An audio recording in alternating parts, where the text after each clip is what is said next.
بسم اللہ الرحمن الرحیم۔ محترم ناظرین، السلام علیکم۔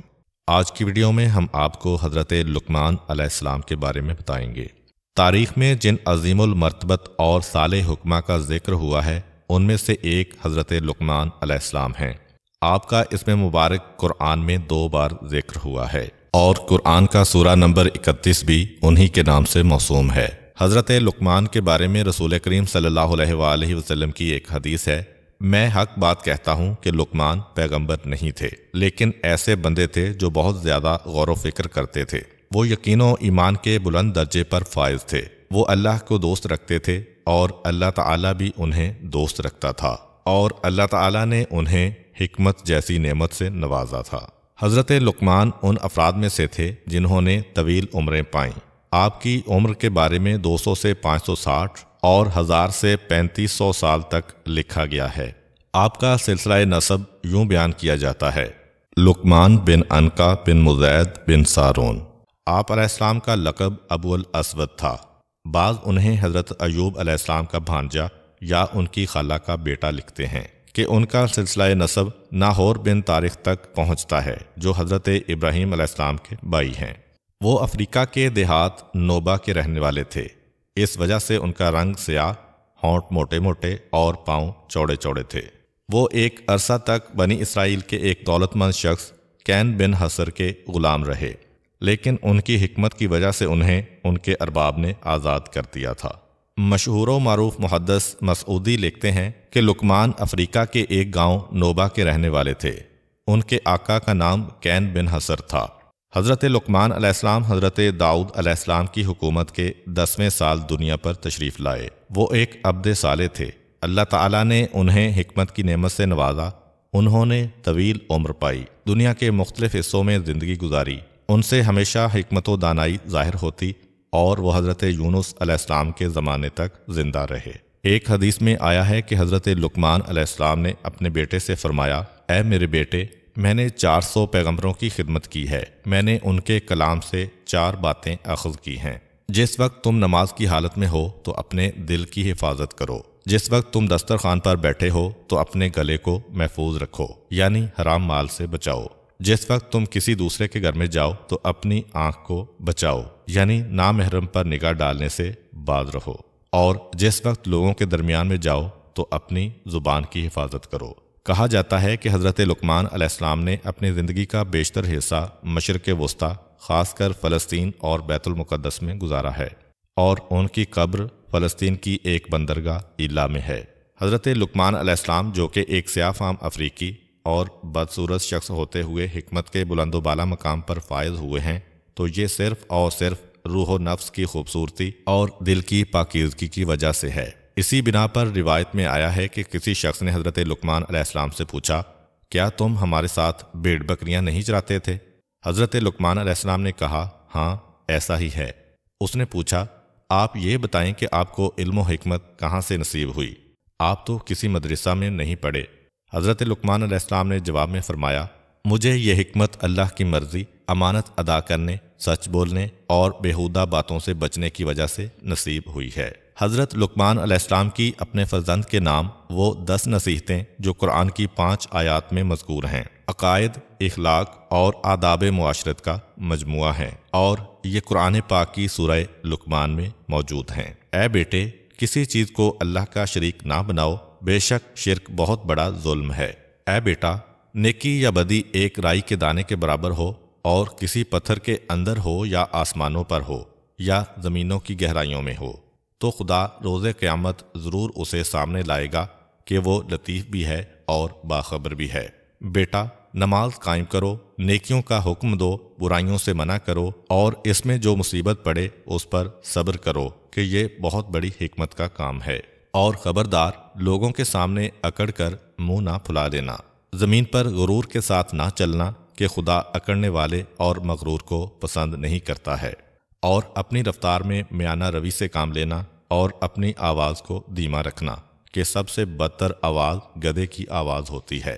رسول خدا صلی اللہ علیہ وآلہ وسلم سے منقول ہے کہ ایک دن جناب لقمان علیہ السلام دوپہر کے وقت آرام کی نیند سو رہے تھے کہ اچانک انہوں نے ایک آواز سنی: اے لقمان، کیا آپ یہ چاہتے ہیں کہ خداوند متعال آپ کو زمین پر اپنا خلیفہ اور نمائندہ قرار دے تاکہ آپ لوگوں کے درمیان حق کا فیصلہ کریں؟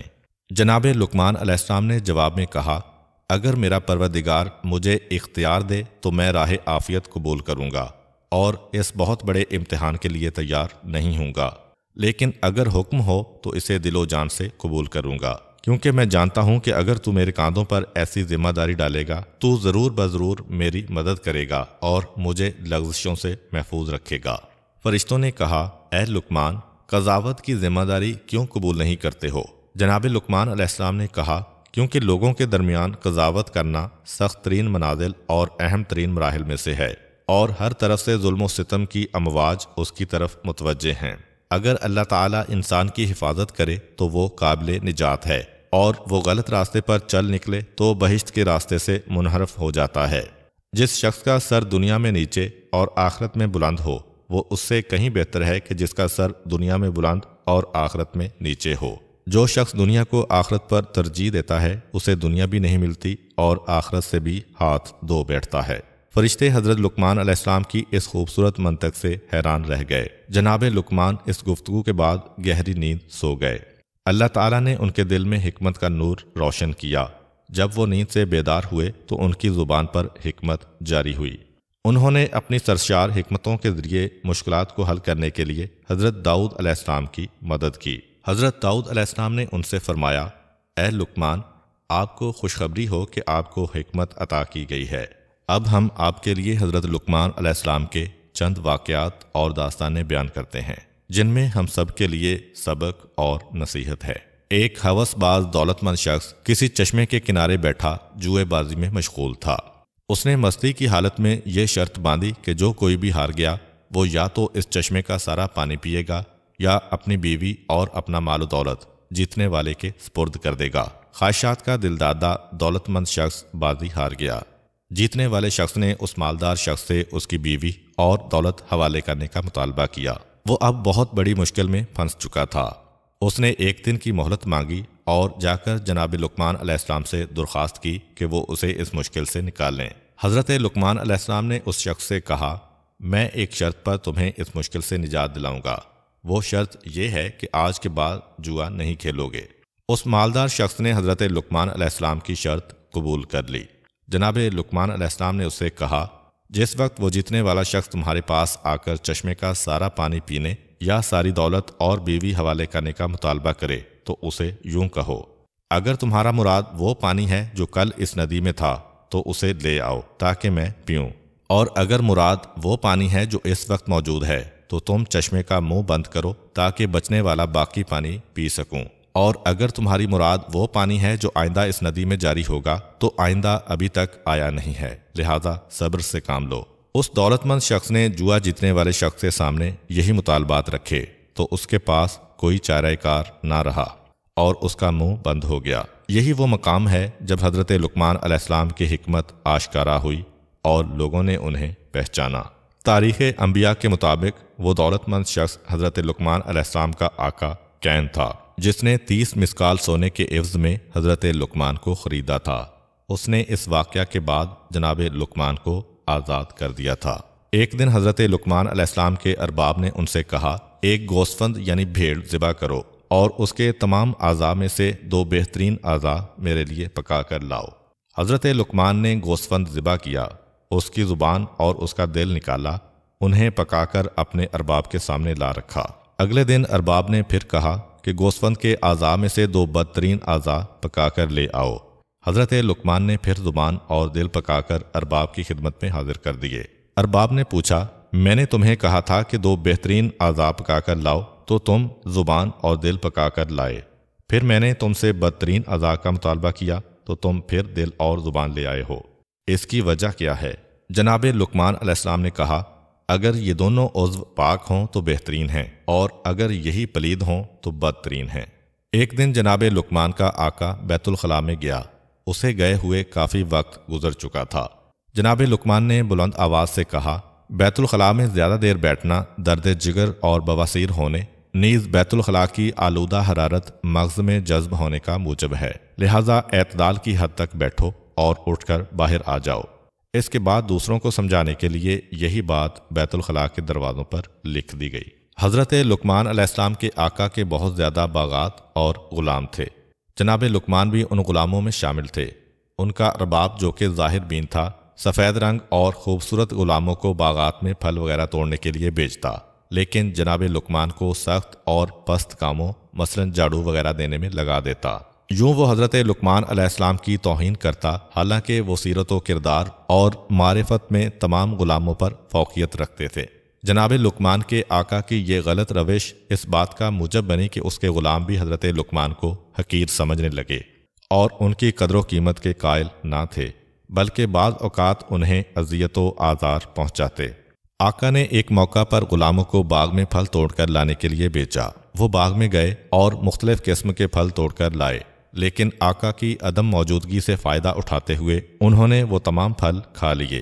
جب آقا آیا اور تازہ پھلوں کا مطالبہ کیا تو غلاموں نے جھوٹ بولتے ہوئے کہا تمام پھل لقمان کھا گیا ہے۔ آقا نے جب یہ بات سنی تو وہ جناب لقمان علیہ السلام کے بارے میں بدظن ہو گیا۔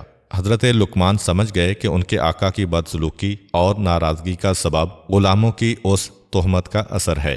وہ اپنے آقا کے پاس گئے اور اسے یہ تجویز دیتے ہوئے کہا، اے میرے آقا، آئیں اور ہم سب غلاموں کا امتحان لیں تاکہ آپ کو ہمارے درمیان میں سے اچھے اور برے کا علم ہو سکے۔ اس نے پوچھا کہ میں تم لوگوں کا کیسے امتحان لوں؟ حضرت لقمان نے کہا کہ ہم سب کو کافی مقدار میں گرم پانی دیں اور ہمیں اسے پینے پر مجبور کریں۔ اس کے بعد آپ گھوڑے پر سوار ہو جائیں اور اپنا گھوڑا بیابان میں دوڑائیں، جبکہ سب غلاموں کو اپنے پیچھے پیدل دوڑنے کا حکم دیں۔ ایسا کرنے سے آپ کو یہ راز معلوم ہو جائے گا کہ وہ پھل میں نے کھائے ہیں یا ان لوگوں نے۔ آقا نے اسی طرح امتحان لیا۔ حضرت لقمان اور دوسرے تمام غلاموں کو گرم پانی پینے پر مجبور کیا۔ پھر وہ خود تو گھوڑے پر چڑھ بیٹھا اور سب سے کہا، میرے پیچھے پیچھے دوڑو۔ وہ سب ارباب کے پیچھے دوڑنے لگے۔ زیادہ دیر نہ گزری کہ جن غلاموں نے پھل کھائے تھے، دوڑنے کی وجہ سے ان کی حالت دگرگوں ہو گئی۔ ان لوگوں نے جو پھل وغیرہ کھائے تھے انہیں قید کر دیا۔ یوں آقا سمجھ گیا کہ پھل لقمان نے نہیں بلکہ دوسرے غلاموں نے کھائے ہیں اور لقمان پر تہمت لگائی ہے۔ پس جناب لقمان اپنے آقا کے سامنے سرخرو ہو گئے اور دوسرے غلاموں کو شرمندگی کا سامنا کرنا پڑا۔ حضرت لقمان ایک مدت تک کسی دوسرے شخص کے غلام تھے۔ اس کے کئی اور بھی غلام تھے، لیکن وہ اپنے تمام غلاموں میں سے حضرت لقمان سے بہت زیادہ محبت کرتا تھا، یہاں تک کہ وہ جب بھی غذا کھانا چاہتا تو پہلے اپنی غذا حضرت لقمان علیہ السلام کے پاس لاتا تاکہ وہ کھائیں۔ جب وہ کھانا کھا لیتے تو ان کا بچا ہوا کھانا بطور تبرک بڑے شوق سے تناول کرتا۔ ایک دن کوئی شخص حضرت لقمان علیہ السلام کے ارباب کے لیے خربوزہ بطور ہدیہ لایا۔ ارباب نے حضرت لقمان کے سامنے خربوزے کو چیرا، اس کے ٹکڑے کیے اور لقمان کو دیے۔ جناب لقمان اپنے آقا سے خربوزے کی پھانگیں لے کر کھاتے رہے اور یہ ظاہر کرتے رہے کہ وہ بڑا میٹھا ہے اور بڑے مزے سے کھا رہا ہے۔ جب ارباب نے دیکھا کہ لقمان بڑے شوق و ذوق سے کھا رہے ہیں تو اس نے ایک پھانگ کے علاوہ تمام کا تمام خربوزہ لقمان کو دے دیا، جو انہوں نے کھا لیا اور ایک پھانگ اپنے لیے رکھ لی۔ جس وقت ارباب نے وہ بچی ہوئی خربوزے کی پھانگ منہ میں ڈالی تو معلوم ہوا کہ وہ خربوزہ تو زہر کے مانند کڑوا ہے۔ اس کی کڑواہٹ سے زبان پر آبلے بن گئے، گلا جلنے لگا اور اس کی حالت غیر ہو گئی۔ ارباب نے جناب لقمان سے کہا، آپ نے یہ اتنی کڑوی پھانگیں کیسے کھائی ہیں؟ آپ نے انہیں کھانے سے ہاتھ کیوں نہیں کھینچا؟ جناب لقمان نے جواب میں کہا، آپ نے سال ہا سال سے مجھے میٹھی، مزیدار اور من پسند غذائیں کھلائی ہیں۔ اب جب کہ ایک بار کوئی کڑوی چیز آ گئی ہے تو کیا یہ مناسب ہے کہ میں اسے نہ کھاتا اور اس پر اعتراض کرتا اور نمک حرام ہو جاتا؟ بلکہ حق شناسی اور شکر گزاری کا تقاضا یہی ہے کہ میں خاموش رہتا۔ پس اے خدا کے بندے، تم خدا کی نعمتوں میں غرق ہو۔ جب بھی زندگی میں تھوڑی دیر کے لیے کوئی تلخی و مشکل آ جائے تو ناشکری مت کر۔ ایک دفعہ حضرت لقمان علیہ السلام نے اپنے بیٹے کو یوں نصیحت فرمائی، اے میرے بیٹے، واضح رہے کہ حضرت لقمان علیہ السلام کی بہت زیادہ اولاد تھی، لیکن وہ اپنی بات کا آغاز یا بنیا، اے میرے بیٹے کہہ کر کرتے تھے، جس سے لگتا ہے کہ ان کا شاید ایک ہی بیٹا تھا۔ تاریخ نے اس بیٹے کا نام باران لکھا ہے، لیکن ان کا خطاب تمام اولاد سے ہوتا تھا۔ البتہ یہ تجربہ کار خطبہ کا طریقہ کار ہے کہ وہ بڑوں کو مخاطب کر کے چھوٹوں کی توجہ اپنی طرف مبذول کراتے ہیں اور انہیں واعظ و نصیحت کرتے ہیں۔ چنانچہ آپ نے اپنے بیٹے سے کہا، اے میرے بیٹے، اپنے دل کو لوگوں کی خوشنودی اور ان کی تعریف و تکذیب سے وابستہ مت کرو، کیونکہ ایسی کوئی چیز کوشش کے باوجود انسان کے ہاتھ میں نہیں آتی۔ بیٹے نے کہا کہ میں چاہتا ہوں کہ اس بارے میں کوئی عملی نمونہ دیکھوں تاکہ موضوع کو بہتر طور پر سمجھ سکوں۔ حضرت لقمان نے فرمایا، اٹھو اور گھر سے باہر چلو تاکہ میں موضوع کو سمجھا سکوں۔ حضرت لقمان علیہ السلام اور ان کا بیٹا گھر سے نکلے۔ ان کے پاس ایک گدھا بھی تھا۔ جناب لقمان اس پر سوار ہوئے اور بیٹا پیدل ان کے پیچھے روانہ ہوا۔ وہ چلتے چلتے ایک گروہ کے پاس پہنچے۔ ان لوگوں نے جب یہ منظر دیکھا تو کہا، اس بوڑھے کو دیکھو کہ کتنا سنگ دل ہے کہ خود تو گدھے پر سوار ہے لیکن اس کا بیٹا پیچھے پیچھے پیدل آ رہا ہے۔ سچ بات ہے کہ یہ کس قدر غلط کام ہے۔ حضرت لقمان نے اپنے بیٹے سے کہا، کیا تم نے ان کی باتیں سنی ہیں؟ بیٹے نے کہا، ہاں۔ حضرت لقمان نے کہا، اب میں پیدل چلتا ہوں اور تم گدھے پر سوار ہو جاؤ۔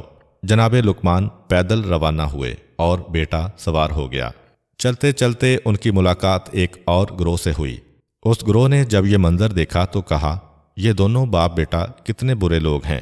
باپ اس اعتبار سے برا ہے کہ اس نے اپنے بیٹے کی صحیح تربیت نہیں کی کہ بیٹا تو سوار ہے جبکہ بوڑھا باپ پیدل چل رہا ہے، اور بیٹا اس لحاظ سے برا ہے کہ اسے اپنے باپ پر رحم نہیں آیا اور اس پر ظلم کر رہا ہے، کیونکہ باپ کا یہ حق ہے کہ اس کا احترام کیا جائے اور وہ گدھے پر سوار ہو۔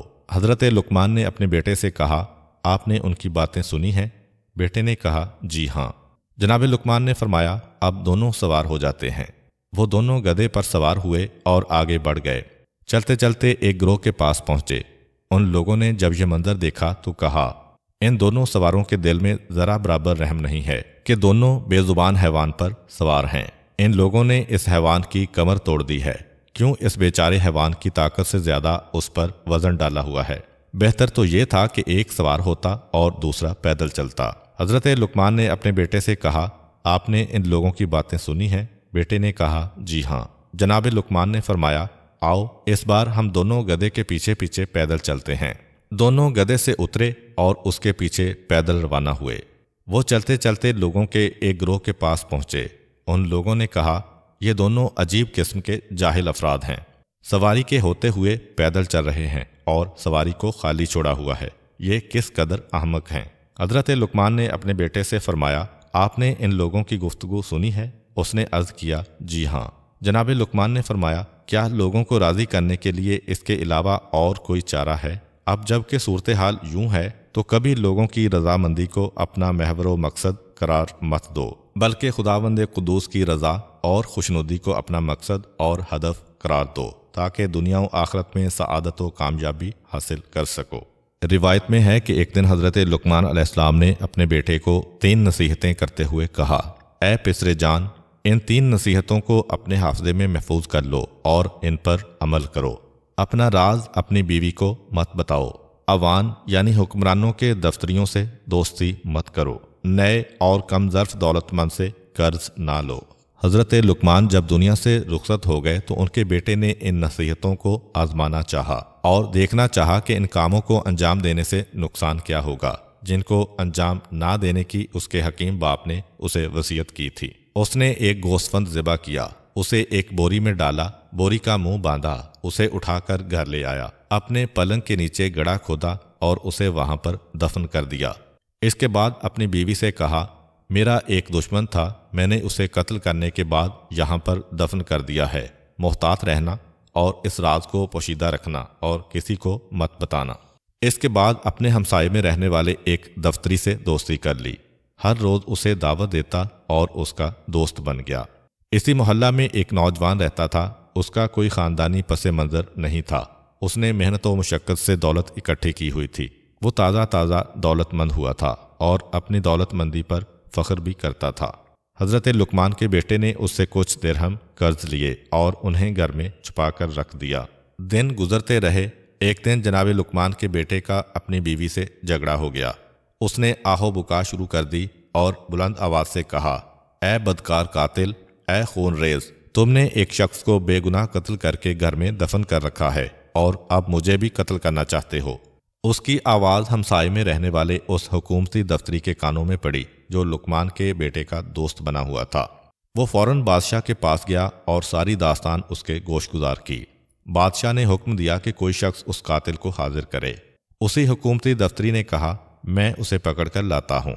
وہ شخص پسرے لقمان کے گھر آیا اور انتہائی ذلت آمیز طریقے سے اسے گھر سے کھینچا اور دوستی وغیرہ سب بھول گیا۔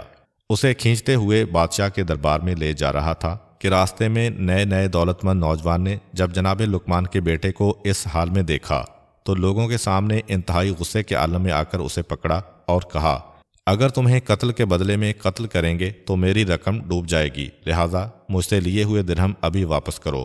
اس نے یوں نامردی کا مظاہرہ کرتے ہوئے جناب لقمان کے بیٹے کی اہانت کی۔ بہرحال لوگ وہاں پر اکٹھے ہو گئے اور جناب لقمان کے بیٹے کو انتہائی توہین آمیز طریقے سے بادشاہ کے دربار کی طرف لے گئے۔ جس وقت فرزند لقمان بادشاہ کے سامنے کھڑا ہوا تو ان کے درمیان ہونے والی گفتگو کچھ یوں تھی۔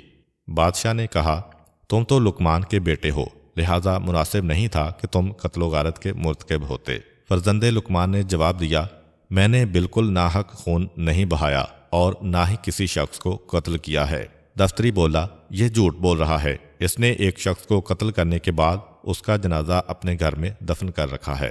فرزند لقمان نے کہا، میں بادشاہ سے کہتا ہوں کہ حکم دے کہ یہ لوگ اس مقتول کو حاضر کریں اور وہ ایک بوری میں ہے جسے میں نے فلاں جگہ پر دفن کیا ہے۔ بادشاہ نے حکم دیا کہ اس جنازے کو حاضر کیا جائے۔ حکومتی کارندے جناب لقمان کے بیٹے کے گھر آئے۔ اس کی بیوی نے دفن کی جگہ کی نشاندہی کی۔ ان لوگوں نے وہاں سے کھدائی کی، وہاں سے ایک بوری نکالی اور منہ بند بوری بادشاہ کے سامنے لے آئے۔ جب ان لوگوں نے بوری کا منہ کھولا تو کیا دیکھتے ہیں کہ وہ تو ایک گوسفند کا لاشا ہے کہ جسے ذبح کیا ہوا ہے۔ حاضرین یہ ماجرا دیکھ کر حیران و پریشان رہ گئے۔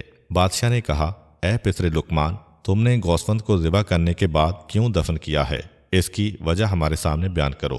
فرزند لقمان نے کہا، میرے باپ نے مجھے یوں وصیت کی تھی کہ اپنا بید اپنی بیوی سے مت کہو، حکومتی دفتری کو اپنا دوست مت بناؤ اور تازہ ثروت مند سے قرض مت لو۔ میں اپنے والد بزرگوار کی ان وصیتوں کو آزمانا چاہتا تھا۔ انہیں آزمانے کے بعد اپنے پدر بزرگوار کی حکمت و سچائی کو سمجھا ہوں اور میرے اوپر واضح ہو گیا ہے کہ ان کی بات عین حقیقت ہے۔ جو کوئی بھی اس نصیحت کو سن رہا ہے اس کے لیے بہتر ہے کہ اپنا راز اپنی بیوی سے نہ کہے، تازہ دولت مند سے کبھی قرض نہ لے اور حکومتی دفتری سے بالکل دوستی نہ لگائے اور اپنے خانہ دل کو احمقوں کی دوستی سے پاک و صاف رکھے تاکہ دنیا و آخرت کی خوش بختی پا سکے۔ اور آخر میں حضرت لقمان کی اپنے بیٹے کو کی گئی چند اور نصیحتیں جو یقیناً ہمارے کام آنے والی ہیں۔ بیٹا، دنیا پر بھروسہ مت کرو کیونکہ گناہ اور شیطان اس میں ہے۔ دنیا کو اپنے لیے زندان بناؤ تاکہ آخرت تمہارے لیے بہشت قرار پائے۔ اے پسر جان، تم پہاڑ کو اپنی جگہ سے نہیں اکھاڑ سکتے اور ایسا کام تمہارے ذمے لگایا بھی نہیں جائے گا۔ پس بلا اور مشکل کو اپنے کاندھوں پر مت اٹھاؤ اور اپنے آپ کو اپنے ہاتھوں سے ہلاک مت کرو۔ بادشاہوں کا ہمسایہ مت بننا، وہ تمہیں ہلاک کر دیں گے۔ ان کی اطاعت اور پیروی مت کرنا ورنہ کافر ہو جاؤ گے۔ کمزوروں اور حاجت مندوں کی ہم نشینی اختیار کرو اور ان کے ہمدم بنو۔ اے پسر جان، خدا کی بارگاہ میں یہ عرض کرنے والا کہ خدایا مجھے معاف کر دے، اس سے کوئی بخشا نہیں جائے گا، کیونکہ انسان عمل اور اطاعت الہی کرنے کی بنا پر بخشا جائے گا۔ اے میرے بیٹے، پہلے ہمسائے کو دیکھو بعد میں گھر لو، پہلے ہم سفر کو دیکھو بعد میں سفر پر جاؤ۔ اے بیٹے، نا اہل کی ہم نشینی سے تنہائی بہتر ہے، صالح ہم نشین تنہائی سے بہتر ہے، وزنی پتھر اور لوہے کو اٹھانا برے ہم نشین سے بہتر ہے۔ اے بیٹے، جو کوئی بھی زبان پر قابو نہیں رکھتا وہ پشیمان ہوتا ہے۔ بزرگوں سے مشورہ کرو اور چھوٹوں کے ساتھ مشورہ کرنے سے شرم مت کرو۔ فاسقوں کی ہم نشینی اور محفل سے پرہیز کرو، کیونکہ وہ ایسے کتے ہیں کہ اگر تمہارے پاس کوئی چیز پائیں گے تو اسے کھا جائیں گے ورنہ تجھے ذلیل و رسوا کریں گے۔ ان کے ساتھ دوستی انتہائی تھوڑی اور ناپائیدار ہوتی ہے۔ اے بیٹا جان، اگر تمہیں روز قیامت کے بارے میں شک ہے تو نیند سے بیدار ہونے کو اپنے آپ سے دور رکھو، جبکہ تمہارے اندر اتنی قوت و طاقت نہیں ہے۔ اور اگر تم ان دونوں کے بارے میں غور و فکر کرو گے تو سمجھ جاؤ گے کہ تمہاری جان کسی اور کے قبضے میں ہے، کیونکہ نیند موت ہے اور نیند کے بعد بیدار ہونا موت کے بعد قیامت برپا ہونے کے مانند ہے۔ بیٹا جان، میں نے 7000 حکمتیں سیکھی ہیں، ان میں سے صرف 4 کو یاد کر لو اور ان پر عمل کرو اور میرے ساتھ بہشت میں چلو۔ اپنی کشتی کو مضبوط بناؤ کیونکہ زندگی کا سمندر بہت گہرا ہے۔ گناہوں کا بوجھ ہلکا کرو کیونکہ گزرگاہ انتہائی مشکل اور دشوار گھاٹی ہے۔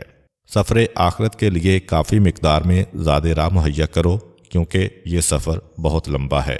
اپنا عمل خلوص سے انجام دو کیونکہ اعمال کی جانچ پڑتال کرنے والا بہت تیز بین اور بہت صاحب بصیرت ہے۔ پھر فرمایا، تمہاری جوانی کے بارے میں سوال ہوگا کہ تم نے اپنی عمر کس راہ میں ختم کی ہے، تم نے مال کس راستے سے اکٹھا کیا ہے، اس مال کو کس راستے میں خرچ کیا ہے۔ ان سوالات کے جوابات دینے کے لیے تیار رہو۔ دنیا میں تمہارے ہاتھ سے جو کچھ نکل جائے اس پر افسوس مت کرو کیونکہ دنیا کو دوام نہیں اور یہ بلاؤں سے محفوظ بھی نہیں۔ پس تیار و ہوشیار رہو اور اپنے کاموں کو سنجیدگی سے لیتے ہوئے اپنے دل سے غفلت کا پردہ دور کرو۔ اللہ کے احسان و کرم کی طرف متوجہ ہو اور اس کے عوض میں شکر ادا کرو۔ ہمیشہ اپنے دل میں توبہ کی تجدید کرتے رہو، ہمیشہ اپنے دل میں توبہ کی تجدید کرتے رہو اور موت کے آنے سے پہلے فرصت سے فائدہ اٹھاؤ۔ کسی شخص نے حضرت لقمان سے پوچھا، کون سا انسان بدترین انسان ہے؟